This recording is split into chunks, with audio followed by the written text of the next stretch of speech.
The Birkwith Cave, infamous for its treacherous, silty conditions and narrow underwater passages, had been avoided by divers for decades. The last significant exploration, conducted in the 1970s by Oliver Stadham, revealed the cave's extreme dangers: low visibility, unpredictable silt clouds, and abandoned slack ropes left tangled in its depths. Despite these challenges, Colin Pryor, a 29-year-old seasoned cave diver, set his sights on this feared cave system, determined to explore areas untouched for over 30 years. Located in northern England near Bentham, Birkwith Cave is part of an extensive network of connected caves, known for its perilous underwater sections and constrained entryways. While amateur explorers can access some above-water portions, the deeper regions remain a proving ground for only the most experienced divers. The cave's silty floors and narrow, claustrophobic passages demand a delicate balance of skill, bravery,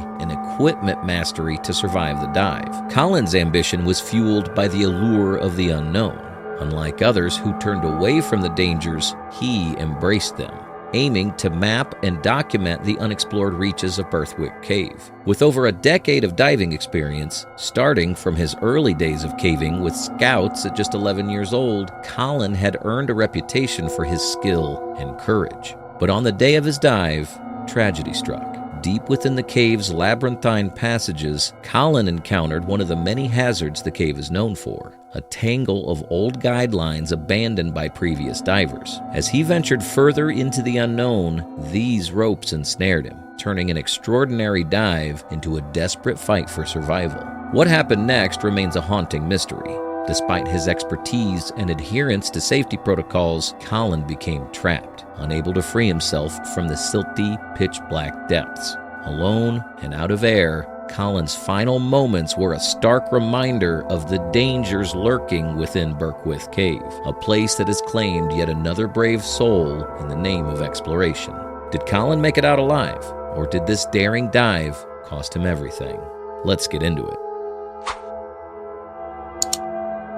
At the age of 11, Colin started caving on the weekends with the scouts in Chandler's Fort, so he had a lot of experience. His courage and love for cave diving were unrivaled. He dove gallantly while others retreated in fear. He met Gemma Stone and fell in love while on one of his many excursions. While staying at the Yorkshire Subterranean Society School close to Engleton, North Yorkshire, Gemma, another enthusiastic cave explorer, met Colin. As soon as they started dating, they clicked, and they went cave exploring together. The following several years saw Colin and Gemma traveling the globe and going on 3 or 4 monthly cave exploration dates, until Colin and Gemma decided to go diving in the low Birkwith Cave system. It, therefore, came as no surprise that he would wish to try this extraordinarily difficult task, which had only been tried by 2 other people.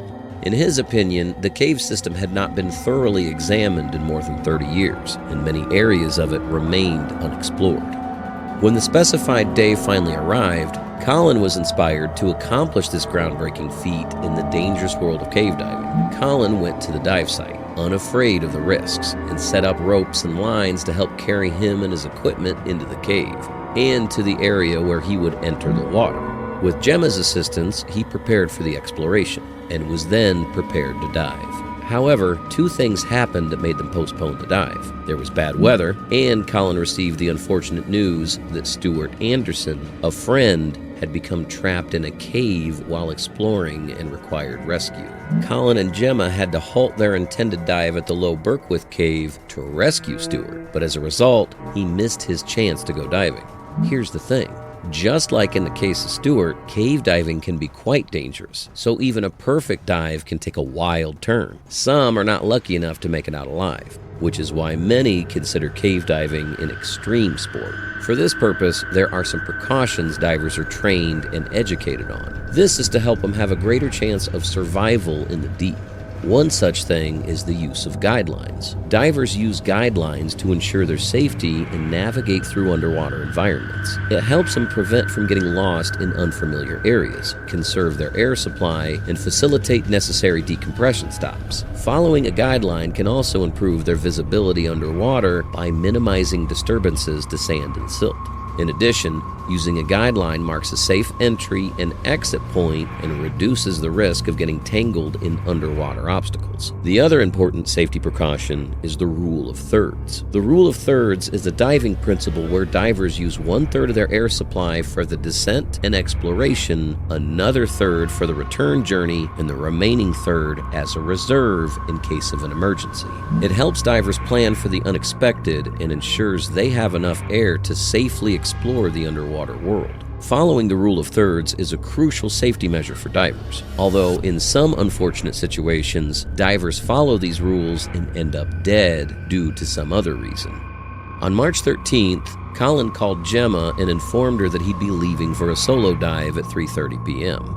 Gemma was unable to accompany Colin to the dive because of work obligations that day. Colin entered the cave through the entrance, carrying the dive gear he would require. He put together his dive equipment by himself, making sure to check his pressure gauge, regulator, and emergency regulator for any faults that would affect his dive. He was ready to become one of the first people to ever explore the enormous cave system beyond its known depth. Everything was operating flawlessly, and he started his dive by plunging into the water. He periodically checked his pressure gauge as he made his way through the winding passageways to make sure he had enough air to go back out of the system and have extra in case something went wrong. After more than 30 years, in the 1970s, when renowned diver Oliver Stadham last investigated the cave, Colin came across an old guideline that had been left there. He persisted and finally entered uncharted territory, which indicates that he'd penetrated areas of the cave system that had not yet been studied by anyone on Earth. He was essentially the first person in human history to go that far into the cave. After some time, Colin observed that his pressure gauge had dropped to 2/3 of an inch of air, which gave him the warning to start diving out to the exit, according to the rule of thirds. This rule states that divers leave 1/3 of their tank in reserve, as we've already mentioned, in the unlikely event that something should prevent them from emerging from the water. He returned to the surface by following the plan he'd laid out. He was the only human still alive who'd gone that far into the caves, an outstanding feat that requires a high amount of talent, bravery, and dedication. Suddenly, Colin felt a tug on his tank around halfway through his ascent toward the cave's entrance. He continued to swim forward until he felt another tug, which alerted him to the fact that he was caught in an old guideline that had been abandoned more than 30 years earlier. Colin pulled out his knife and started cutting the line on his own, without the help of any other divers. He attempted to free it again, but remained stuck. Since Gemma, Colin's girlfriend, was at work when the dive happened, she awaited his call at 3:30, but it never arrived. She then called to report the situation. But before the emergency operators got there, the rescue mission turned into a recovery. This was because he was found more than 7 hours after Gemma made the call, and that was a substantial amount of time. Colin was discovered dead in a flooded passageway, 500 feet below the surface, with his corpse completely entangled in ropes and his tanks empty. A group of rescue divers who had all known Colin personally or were his friends participated in the recovery effort. Colin's life was tragically lost in the pursuit of advancing human knowledge and the spirit of exploration.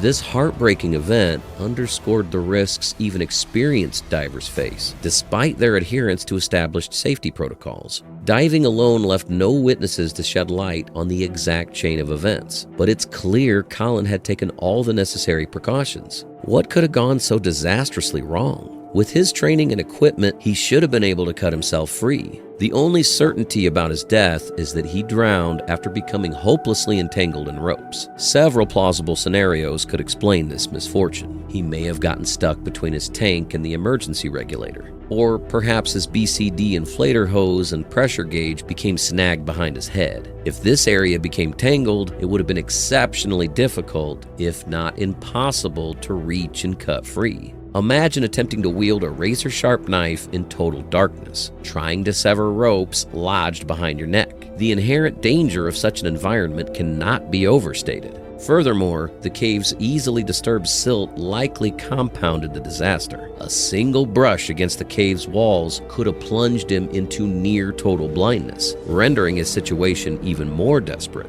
Blinded by silt, ensnared in ropes, and with no clear escape, Colin's oxygen supply would have gradually dwindled. This combination of challenges left little hope for survival.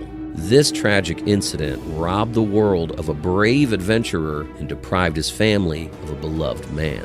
Colin's story is a stark reminder of the immense risks that come with exploring the unknown.